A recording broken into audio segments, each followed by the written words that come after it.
Baik, Bismillahirrahmanirrahim. Assalamualaikum warahmatullahi wabarakatuh.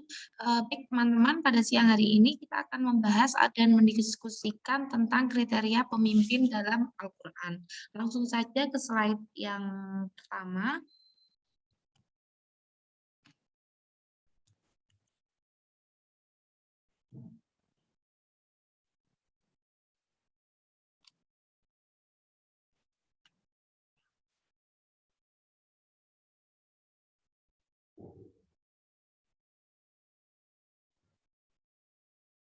Langsung saja ke slide yang pertama, yaitu kriteria pemimpin ideal menurut para ulama.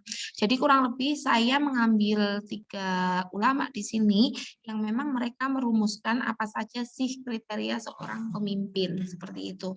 Nah, menurut Al-Mawardi di dalam kitab Al-Ahkam As-Sultaniyah kurang lebih ada 6. Yang pertama itu seorang pemimpin harus mampu untuk berbuat adil seperti itu. Nah, kemudian yang kedua adalah harus memiliki ilmu pengetahuan agar mampu berpikir dan berijtihad. Jadi kita bisa mengambil kesimpulan bahwasanya seorang pemimpin itu harus mempunyai intelektual yang bagus atau harus cerdas, harus pintar seperti itu.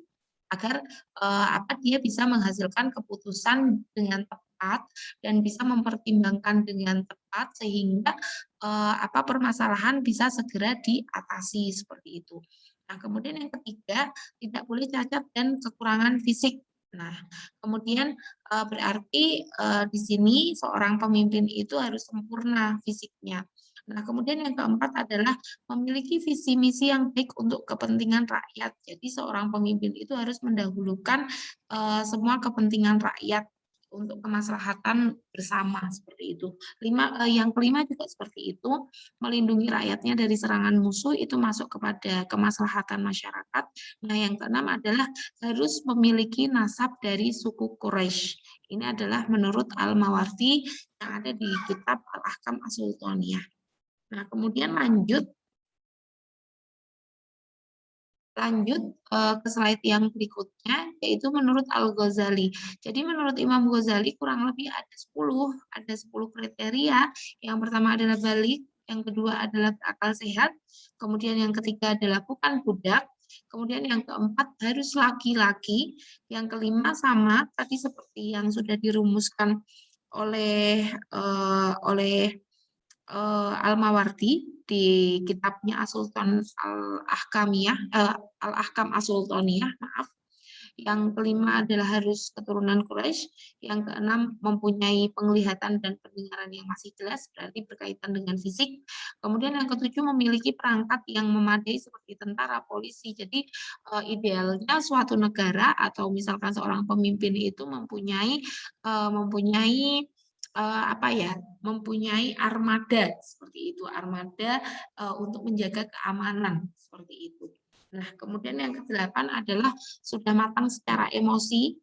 Nah, tadi ini mungkin masuk ke dalam balik itu tadi. Kemudian yang ke-9 adalah memiliki ilmu pengetahuan. Jadi seorang pemimpin harus pintar. Ini sama ya seperti tadi yang sudah dijelaskan oleh Al-Mawardi. Kemudian yang 10 adalah sifat warok. Jadi seorang pemimpin itu harus mempunyai sifat warok, yaitu mampu mengendalikan diri agar tidak melakukan perbuatan terlarang. Nah, kemudian yang ketiga adalah menurut Ibnu Khaldun, yang pertama adalah memiliki ilmu pengetahuan, sama, berarti seorang pemimpin harus cerdas, kemudian sanggup untuk taat terhadap undang-undang, kemudian yang ketiga harus adil, yang keempat panca indera sehat, berarti harus mempunyai fisik yang sempurna, yang kelima adalah keturunan Quraisy.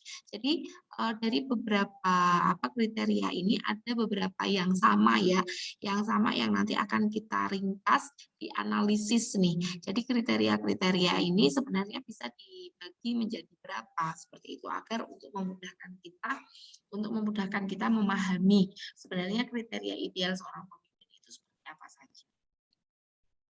Selanjutnya adalah tafsir ayat kriteria pemimpin dan juga analisisnya. Nah, di sini ada beberapa term, yakni yang di surah Ad-Dukhan ayat 18, yaitu ada kata-kata amin, aminun, yaitu jika kita analisis, kriteria-kriteria yang sudah dirumuskan oleh ulama tadi, berarti kita bisa membaginya menjadi dua, yaitu ada kriteria yang disepakati dan ada kriteria yang diperdebatkan atau belum disepakati. Nah, kriteria-kriteria yang sudah disepakati itu adalah seperti adil, kemudian seorang pemimpin harus cerdas. Nah, ini nanti akan kita bahas di sini. Nah, yang pertama, seorang pemimpin itu harus mempunyai integritas. Nah, integritas itu berarti dia harus berwibawa dan harus jujur. Berarti semua syarat, semua kriteria yang tadi menjelaskan tentang seorang pemimpin harus mengutamakan kemaslahatan masyarakatnya, kemudian seorang pemimpin harus jujur, harus warok, kemudian harus berwibawa seperti itu, maka ini masuknya kepada poin integritas. Nah, di sini At-Dukhan ayat 18 menjelaskan, di sini ada term amin. Di sini dikisahkan bahwasanya sesungguhnya Nabi Musa itu adalah utusan Allah yang dapat dipercaya olehnya. Dalam artian, seorang pemimpin itu harus dapat dipercaya nih, harus jujur, karena dari kejujuran itu maka akan memancarkan kewibawaan.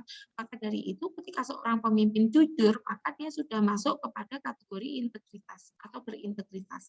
Nah, Rasulullah pun selain Nabi Musa, Rasulullah pun juga dikenal sebagai Al-Amin karena apa? Kekonsistenan beliau untuk berlaku jujur. Jadi orang berlaku jujur itu tidak hanya di satu event saja atau tidak hanya di satu peristiwa saja, tetapi ia mampu untuk berbuat jujur secara konsisten. Kalau dia mampu berbuat jujur secara konsisten, berarti kita bisa menjamin nih, oh berarti nanti di setiap keputusannya atau ketika dia memimpin pasti dia akan melibatkan kejujuran karena di kesehariannya dia sudah terbiasa untuk berbuat jujur. Maka dari itu wibawa dan jujur itu masuk kepada kategori berintegritas. Jadi jelas ya kriteria yang disepakati yang pertama adalah berintegritas. Dan ini sesuai dengan At-Dukhan ayat 18. Nah, kemudian selanjutnya adalah seorang pemimpin itu harus amanah. Nah, ini ada di surah Al-Ahzab ayat 72.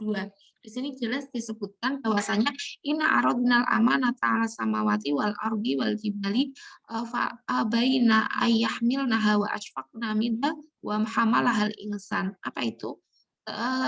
Di sini jelas disebutkan amanah, menggunakan term amanah. Jadi di dalam ayat ini disebutkan bahwasanya amanah ini sebenarnya sudah ditawarkan karena ada kata-kata arodna. Nah, arodna ini menawarkan sesungguhnya amanah untuk menjadi khalifah di muka bumi ini itu sudah diamanahkan kepada langit, bumi, dan gunung-gunung. Kemudian mereka menolaknya atau enggan untuk memikul amanah tersebut karena seperti yang kita ketahui amanah itu bukan sesuatu hal yang ringan seperti itu karena amanah itu ada pertanggungjawabannya seperti itu. Maka dari itu amanah itu sebenarnya nanti itu include-nya apa saja sih? Nah, ini nanti akan kita bahas. Kenapa kok sampai sampai digambarkan di dalam Al-Qur'an amanah itu berat sekali dan pertanggungjawabannya itu juga tidak mudah seperti itu. Dan juga menjalankannya itu juga tidak mudah. Nah, ketika kita lihat bahwasanya sebelum dipikul oleh manusia, di sini ada langit, bumi, gunung, itu kita bisa lihat, kita bisa mengambil pelajarannya seperti ini.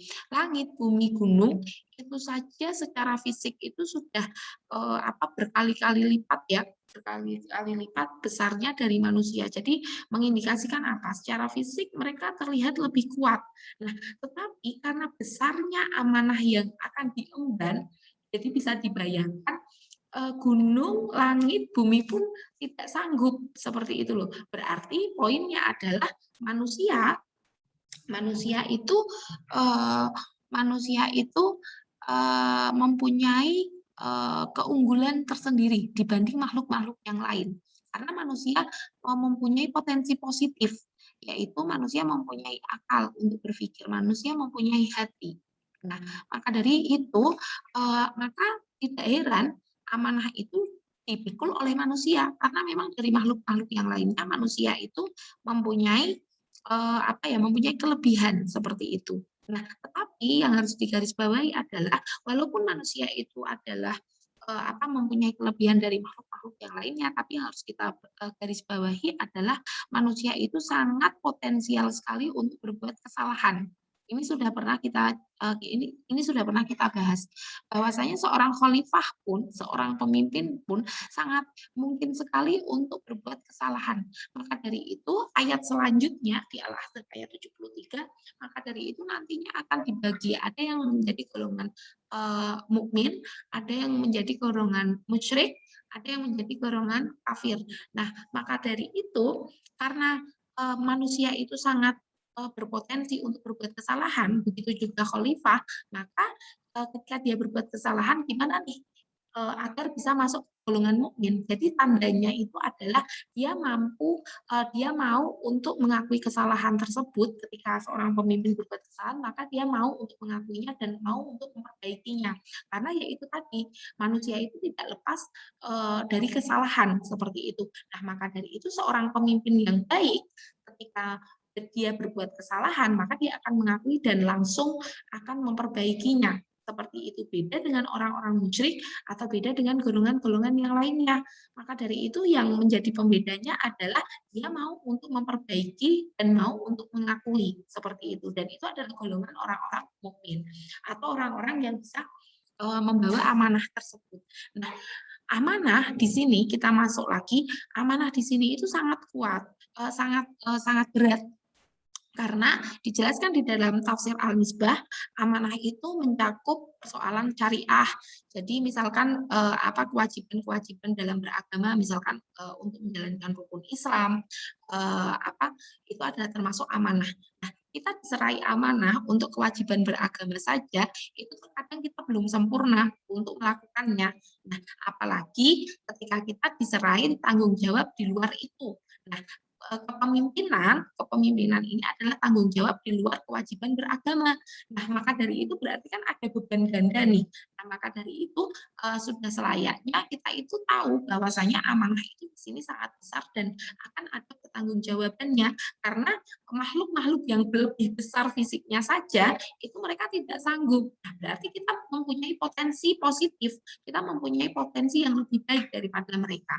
Nah, itu tadi kita melakukan kesalahan berarti segeralah merubah dan mengakui seperti itu.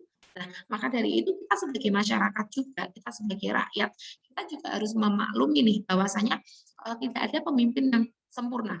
Misalkan ada kebijakan-kebijakan yang memang tidak tepat, tetapi memang pemimpin mau untuk memperbaiki hal tersebut, ya maka kita harus menerima gitu loh. Yang penting dia mau berubah dan dia mengakui hal itu. Beda lagi nanti akan ada pembahasan tentang batasan-batasan sampai mana sih kita harus taat kepada pemimpin kita. Nah, kemudian Ibnu Asyur juga menafsirkan bahwasanya amanah itu adalah apa yang diserahkan kepada seseorang untuk dipelihara dan ditunaikan sebaik mungkin serta menghindari segala bentuk penyia-nyiaan. Jadi amanah itu sudah idealnya adalah dipelihara dan juga ditunaikan sebaik mungkin karena mengingat amanah itu tidak main-main, ya kan? Seperti tadi sudah ada di dalam penafsirannya. Oke, jadi kriteria yang kedua ini selain berintegritas, yang kedua ini adalah amanah. Nah, kemudian yang ketiga ini adalah bersikap adil dan juga bersikap ihsan. Nah, ini sesuai ya? Ini sesuai dengan kriteria-kriteria yang tadi sudah disebutkan dari beberapa ulama tadi. Nah, tetapi adil di sini belum tidak diartikan sebagai sesuatu yang sama. Jadi tidak kemudian kita mengartikan ukuran yang sama itu sama dengan adil, bukan itu. Karena adil itu dari asal kalimatnya itu mengandung dua makna, yaitu lurus dan sama, serta ada yang mengartikan bengkok dan berbeda seperti itu. Nah, persamaan itulah yang menjadikan seseorang yang adil tidak berpihak kepada salah seorang yang berselisih. Jadi samanya itu dalam ukuran apa? Samanya itu adalah dalam konteks perlakuan. Jadi mau pejabat, mau rakyat kecil, ketika mereka itu mengharapkan keadilan, maka mereka akan mendapatkan perlakuan yang sama. Perlakuan yang sama itu berarti tidak memihak di kubu A dan juga tidak memihak di kubu B. Itu yang itu dalam konteks lurus dan sama. Nah, tetapi itu kan dari segi perlakuan ya. Nah, tetapi yang berbeda itu adalah endingnya nih, keputusannya. Keputusannya nanti bisa saja berbeda. Jadi, misalkan anak kelas 1 SD dengan anak kelas 1 SMP itu kan tidak bisa dikatakan adil kalau misal uang saku mereka dengan nominal yang sama. Iya kan? Misalkan anak kelas 1 SD 1.000, anak kelas 1 SMP 1.000. Itu tidak adil. Karena apa? Kebutuhannya berbeda. Iya kan? Nah, bisa dikatakan adil kalau misalkan kita lihat ini, oh kelas 1 SD itu kebutuhannya belum terlalu banyak, jadi 1.000 itu cukup. Nah, kemudian kita lihat di kelas 1 SMP, oh banyak praktikum, oh banyak untuk transport seperti itu, kita beri 10.000. Nah, kalau dari sisi kuantitas, anak SMP ini kan lebih banyak. Nah, apakah kemudian itu enggak adil? Nah, adil kan? Nah, jadi adil itu belum tentu sama. Jadi sesuai dengan kebutuhannya. Maka sesuai dengan kebutuhannya, sesuai dengan faktanya, maka itulah yang disebut dengan adil. Yang sama adalah perlakuannya. Karena sama-sama anak, berarti kita harus memperlakukan yang sama nih. Tidak boleh berat sebelah, tidak boleh sayang sebelah, tidak boleh pilih kasih seperti itu. Tetapi untuk keputusannya dalam artian misalkan anak SMP mempunyai uang saku yang lebih besar, anak SD lebih kecil, nah itu adalah sesuatu yang adil yang di sini konteksnya bengkok dan berbeda seperti itu. Jadi adil adalah penempatan sesuatu pada tempat yang semestinya, jadi belum tentu sama. Ini mengantar pada persamaan dalam artian perlakuannya sama, tetapi ukuran kuantitasnya boleh jadi tidak sama atau hasil keputusannya itu tidak sama. Nah, kemudian yang keempat adalah memiliki kemampuan. Nah, memiliki kemampuan ini, ayat ini sudah kita bahas ya di minggu kemarin, yaitu seseorang pemimpin itu harus kompeten. Nah, jadi kompeten di sini berarti dia mempunyai intelektual yang baik, dia pintar seperti itu. Dan ini cocok dengan atau sesuai dengan kriteria-kriteria yang tadi sudah dirumuskan oleh ulama seperti itu.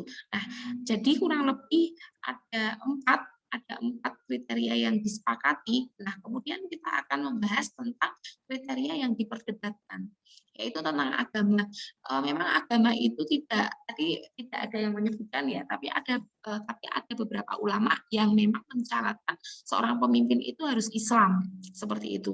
Nah, sebenarnya gimana sih? Agama itu kan masih diperdebatkan ya. Berarti coba kita analisis kemudian kita kontekstualkan. Jadi menurut beberapa mufasir klasik, misalkan seperti Al-Jassos, ayat-ayat terkait larangan untuk memilih non-muslim, ya kan? Ayat-ayat terkait untuk memilih non-muslim, larangan untuk memilih non-muslim sebagai pemimpin merupakan hal yang mutlak. Ini menurut Al-Jassos. Jadi nggak boleh memilih pemimpin non-muslim. Nah, kemudian pendapat Ibnu Katsir menegaskan bahwa orang yang menjadikan non-muslim sebagai pemimpin atau teman akrab akan mendatangkan siksa Allah. Berarti intinya apa? Tidak boleh. Tetapi Ibnu Katsir menggarisbawahi bahwasanya kecuali orang-orang yang hidup di negara non-muslim dan mereka menjadi minoritas, maka mereka boleh melakukan takiyah. Takiyah itu secara zahirnya mereka menerima, tetapi di dalam hatinya tetap menolak. Seperti itu. Itu menurut pendapat Ibnu Katsir. Kemudian menurut Az-Zamakhsyari, pelarangan non-muslim itu untuk menjadi pemimpin adalah sesuatu yang logis. Dalam artian logis karena apa? Ulama-ulama klasik atau mufasir-mufasir klasik itu kan zaman ketika mereka hidup itu kan nggak jauh dari zaman Nabi. Nah, kita melihat bahwasanya bagaimana perlakuan orang-orang Quraisy, orang-orang kafir Quraisy pada saat itu ketika periode Makkah, ketika awal-awal Nabi menyebarkan agama Islam. Itu kan intimidasinya sangat luar biasa, kemudian menyakiti fisik Nabi ataupun menyakiti menyakiti secara verbal itu didapatkan Nabi semua. Nah, maka dari itu turunlah ayat-ayat yang berkaitan larangan untuk memilih non-Muslim. Nah, itu pada saat ayat Al-Quran turun. Nah, kemudian kita bawa nih ayat itu pada kondisi yang sekarang, khususnya di Indonesia. Di Indonesia itu kan apakah terjadi intimidasi? Apakah Muslim di Indonesia itu tidak bisa beribadah dengan bebas? Kemudian ada intimidasi, dipojokkan, diusir dari negerinya sendiri, kemudian merasa tidak aman, kan tidak terjadi, ya kan? Tidak terjadi. Dan sekali lagi di Indonesia pun digarisbawahi bukan dari negara Muslim. Nah, maka dari itu kriteria tentang agama yang harus Islam itu perlu dikaji ulang nih di Indonesia, karena masyarakatnya itu majemuk dalam artian agamanya berbeda-beda, suku dan rasnya berbeda-beda, maka mungkin saja nih ketika nanti ada waktunya non-Muslim menjadi seorang pemimpin seperti itu. Nah, apakah menjadi masalah? Sebenarnya tidak, karena sekarang itu toleransi beragama, moderasi beragama itu kan sudah sangat sangat masif sehingga masing-masing umat beragama itu sudah tahu porsinya masing-masing dan saling semangat untuk menjaga kerukunan seperti itu.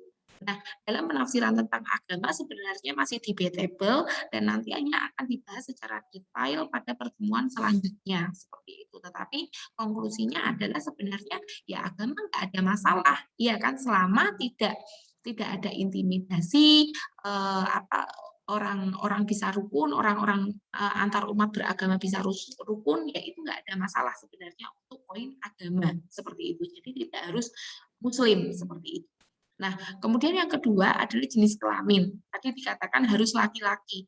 Nah, ini berpedoman pada hadis lan yuflih qaumun walau amarohum imro'ah. Jadi tidak akan menang suatu kaum jika dipimpin oleh perempuan. Nah, hadis ini konteksnya itu adalah pada waktu itu Ratu Persia diangkat untuk menjadi seorang pemimpin, kemudian akhirnya pasukannya kalah, menderita kekalahan yang sangat luar biasa, kemudian Nabi menyabdakan hadis ini. Nah, pada saat itu perempuan kan kita tahu sendiri kan, perempuan itu tidak seperti sekarang, dalam artian dari pendidikan mereka kurang, tidak memperoleh kebebasan seperti laki-laki. Nah, maka dari itu nggak heran ketika ketika Ratu Persia menduduki tahta karena dia minim pengalaman